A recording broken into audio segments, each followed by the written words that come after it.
Hey, everybody, welcome to our Woman to Woman interview. And today I am excited to share my interview with Amanda Moon, who is our resident priestess. She's helped us run some of our moon ceremonies here in the community. And Amanda has a wealth of knowledge on being a woman and womanhood. And I can't even begin to tell you what she's been through. So she's going to share her story. So welcome, Amanda. Tell us a little bit about your history and what brought you to where you are right now. So I started out as a home birth midwife. After I started having my babies, I was planning on being an OBGYN, and life threw me some curveballs, being diagnosed with endometriosis, and then deciding to have babies well before I planned to. So when my second baby was 2 months old, I started training to be a home birth midwife, and I did a traditional apprenticeship to do that. And I did that for about 10 years. And then my family and I went through a very tragic loss, a second trimester loss. Oh, And okay. and that just kind of I took a step away from midwifery that ended up being permanent. So from there, I found my temple, the Star House, and started the Path of the Ceremonial Arts. And that was a 3-year program. And that was to become a priestess, yeah? Yeah. Okay. And then from there, I had another baby after my priestess training was done. I became a death midwife also. Then I started a business called High Priestess Apothecary. That's kind of where I'm at right now.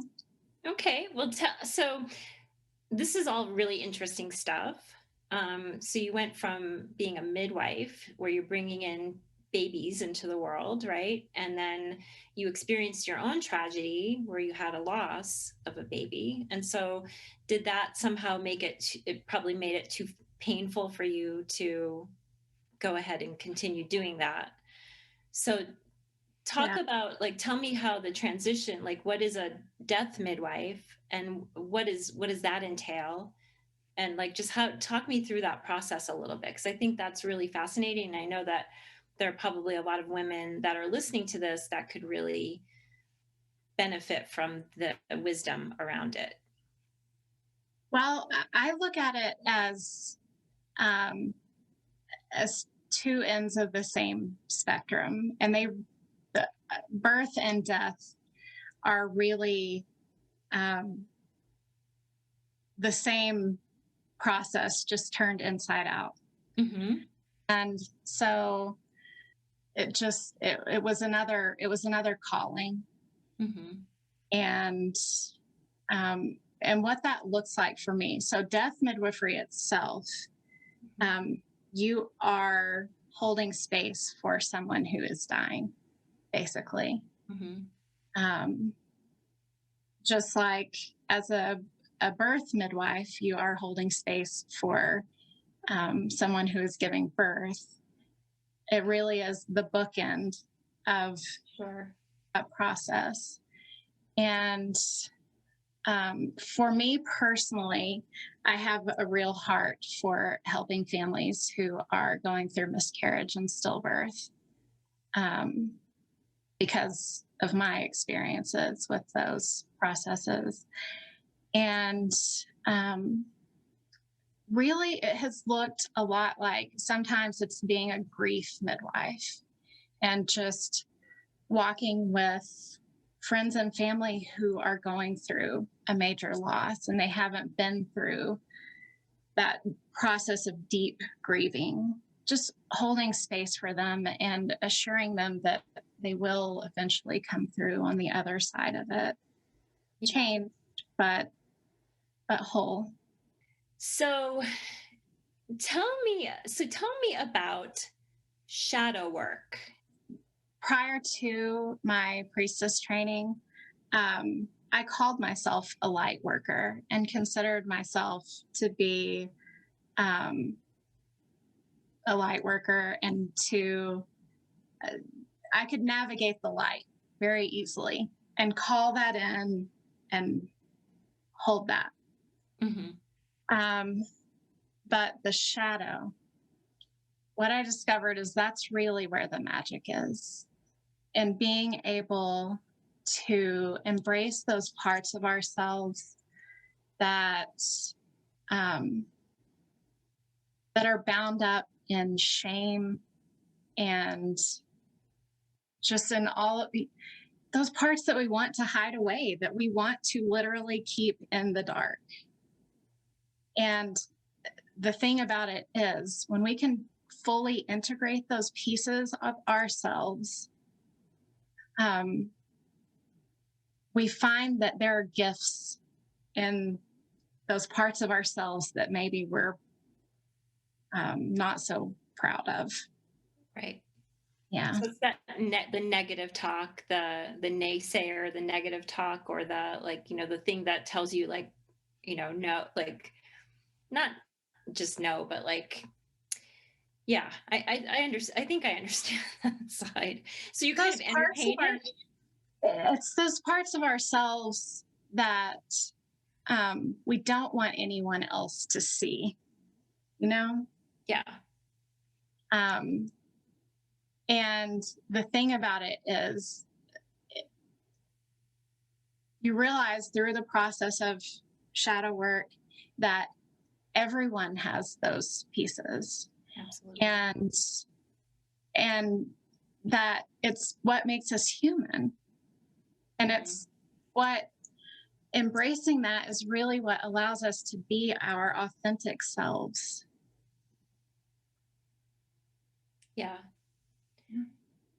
Do you embrace it, or do you talk to it and find out what's what's going on there, and like try to talk it off the ledge kind of thing? You know Um, what I mean? Like, well, I think it starts out with a conversation, just an acknowledgement of, oh, that is there. These dark parts are actually part of me. right. But I think in order to fully integrate those parts of ourselves, we have to embrace them. Yeah. That doesn't mean that, um, like I can be a terrible person and be like, woohoo, this is part of me. No. I embrace you, baby. Come here. But I understand that those dark parts of me come from woundedness. Hmm. And so I can see that and go, like, wow, um, that's still there. Even though I've worked on it and gone through this spiral of healing, the thing about the spiral is that it comes back around. Yes. Yep. And and so for me, when those shadow parts of me show up, it's just like, okay, that's still there. Hmm. And I can just have compassion around it, you know, Hmm. and understand when other people show those sides of themselves, have compassion for them, Yes. because I recognize that in myself. That's important work. That's really important. Okay, so before we get to our like, well, not the main topic, one of the main topics, before we get to that, you also have the High Priestess Apothecary, which has been another thing that you've birthed, right? And it's tell me about that, because there's one product that I'm in love with that you have made. So tell us about that, because my daughter and I both like really love it, and I'm like encouraging you to make more. Well, so my first, well, High Priestess Apothecary um, came about after my mom died. She died of an opioid overdose. and drowned in her bathtub. And that was just losing your mother is, there aren't really words for how, just what a powerful transition that is in life. And it really made me just re-examine everything. And I had so much anger towards the pharmaceutical industry and the doctors who prescribed her these pills. And my mom worked in a job where she couldn't use cannabis. And I really felt that if my mom had been able to use cannabis to manage her chronic pain, that she would still be alive now. Yeah. And so I started trying to just think, what can I do about this? Because cannabis was already such a powerful healer for me, a tool for me as someone who lives with endometriosis. Mm-hmm. And so I wanted to develop a line of products for women that were, and I knew I wanted cannabis to be involved somehow. Particularly, I wanted to focus on women who live with chronic pain, endometriosis, and to pair cannabis with herbs that would interplay and make it that much more powerful. Mm-hmm. So I was working on that line of products for women. And at the same time, my husband was getting a tattoo, and he asked me to make something for him to heal for his aftercare process. And so then I started working on what came to be Magical Moon Balm. And that ended up being my first product for tattoo aftercare. And we realized really over the past year, just as a family using it ourselves, that it was good for so many other things. It's become like the main thing in our family toolkit for all kinds of things: sunburn, any kind of burns, cuts, eczema, rashes, muscle things, hemorrhoids. I mean, we really like, everybody's just like, put some moon balm on it. That's at our house. Yeah. For everything. And so the product that you were talking about, yes, it's called Womb Love, and I call it my love letter to the endo community. That's something I'm excited about. It's kind of, it's like a rollerball goodness of like oil and herbs and stuff like that. And my daughter and I both use it if we have cramps, or if we're, we have tummy stuff, and it's just, I feel like it's really good. So I think you need to get on that and make some more. Thank you. It's on the back burner for now, but it is something that I feel passionate about bringing forward at some point. Yeah. So you're just a wealth of knowledge in the womanhood, and one of the things I love about you so much is that you're even through all your chronic pain and all the things that you've been through, you are still such a sensuous woman. And that's the topic of our month this month in our Mighty Network, in our community. And so I wanted you to talk a little bit, like give us your insight on sensuality. And one thing that I want to talk about as far as sensuality is that some people mix sensuality and sexuality up. And so I'd love for you to just clarify that a little bit and just give me your take on sensuality and how you stay so sensual. Well, for me, sensuality is anything that sets my senses on fire. And I feel like you can have sexuality. Um, there should be sensuality in sexuality, Yes. but you have sensuality without sexuality. Right.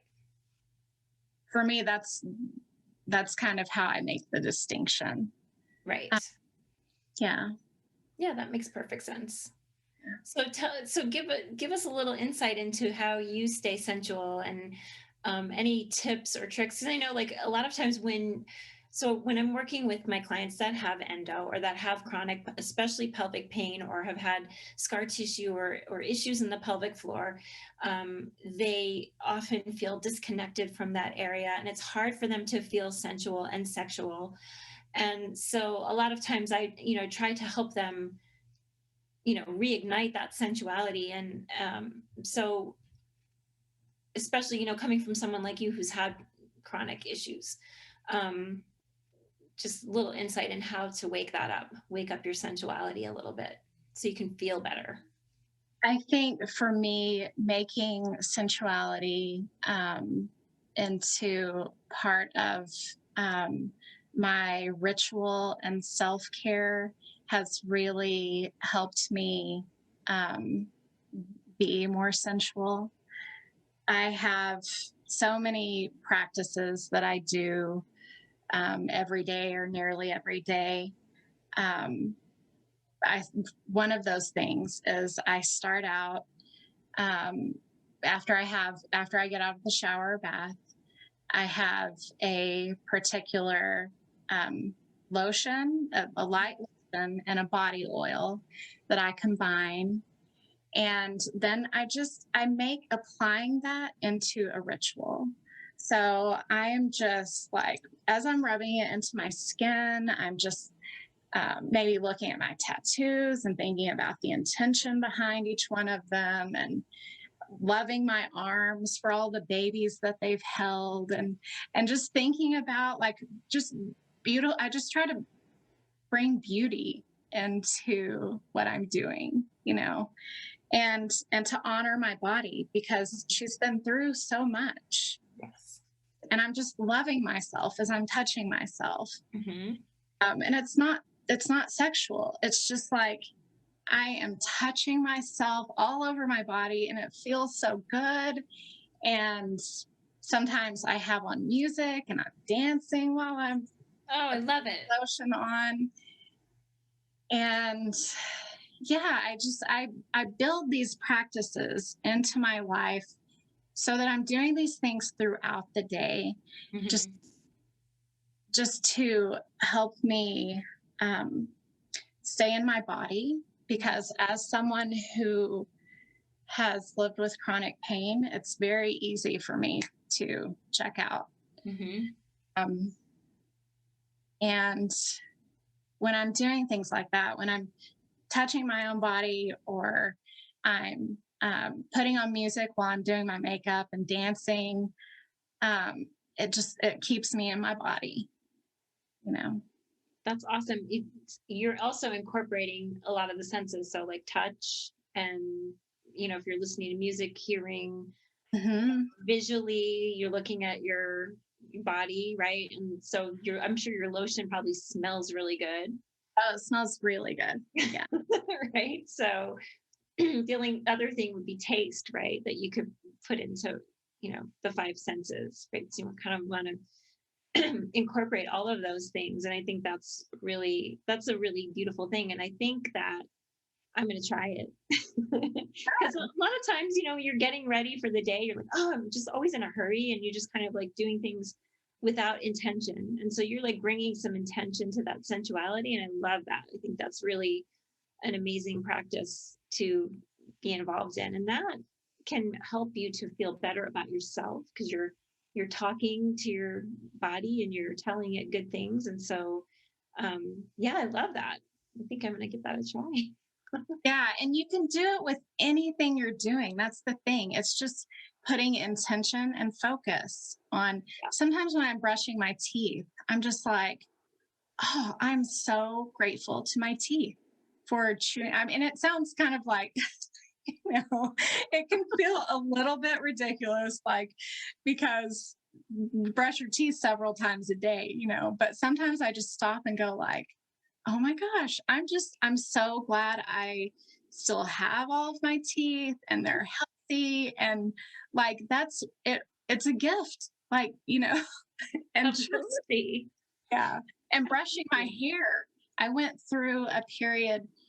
So I'm in perimenopause, and I have gone through two major hair losses, periods of loss over the past 2 or 3 years.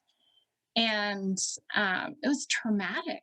I mean, it was really like, oh my gosh, I had really long, shiny, healthy hair. And I was just pulling clumps out of the shower drain, Yeah. And so one thing that I did that helped me feel like, because I felt so powerless. Mm-hmm. And so I started, when I was brush my hair, I started just brushing intentions into my hair. And I would just, and I still, this is something I do every day. Just every stroke, I'm thinking about thickness and fullness and shine. And I can see, like, as my baby hairs grow, Uh-huh. like, it's working. It's That's awesome. like my body It is. looks shiny to me. Thank you. um, so it's just, you can do that with anything. It's just tension and focus, just taking a moment to go, I have to be doing this anyway. I might as well like put some magic into it. I love that. I think that's our quotable of this. Put some magic into it, right? Yeah. Because there's so many mundane things that we do, or that could be mundane. But if you put that intention into it and you're embodied and you're like just feeling it, that's good. And then maybe you start to look at yourself a little bit differently, right? Because I've got so many of my clients that are like, when we talk about how do you look at yourself in the mirror, what do you think?